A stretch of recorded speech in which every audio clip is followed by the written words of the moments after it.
sometimes too. But I think it's helpful for people to understand, like, if so for people who are gaining weight and they feel like they're doing all the right things, right? It's also helpful for them to understand, like, well, why might I be gaining weight when I feel like I'm doing all the right things? Like, I feel like I'm in a calorie deficit. I feel like I'm exercising more.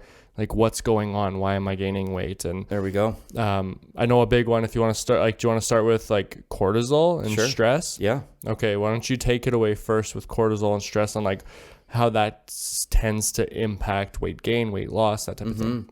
Yeah, cortisol and stress is a very interesting one on weight, because what we call acute cortisol, which is like quick, short term, your body's releasing it when you need it. Fight or flight kind of response. Yeah, running around your house looking for your credit card that's in your wallet already for 2 hours.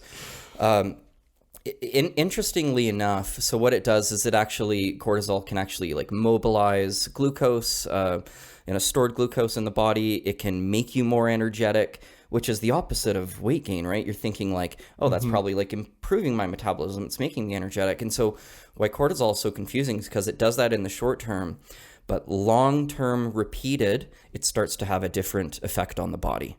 And that's what people have to realize, is that there's a different effect from when you need it to long-term unmitigated stress in your life.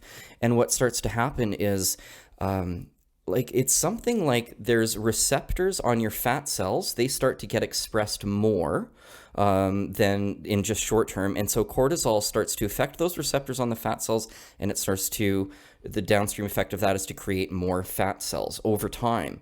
And so that's why when people might say stress puts on weight, it's accurate to a certain degree, but it's long-term, unmanaged stress that starts to put on weight.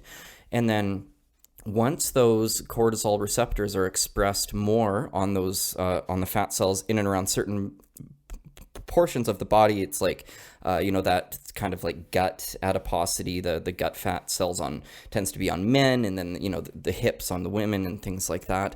There's a certain truth to that. And well, why the heck does the body do that? I think that the body, it tends to do really interesting things in response to stress as defense. And so it produces cholesterol over time with enough stress. And why does it do that? Well, you need cholesterol for certain hormones. Maybe it's trying to produce more estrogen, like testosterone or something like that. And and then so that's essentially like the difference between the two. So and then so it's like, well, what do you do about it?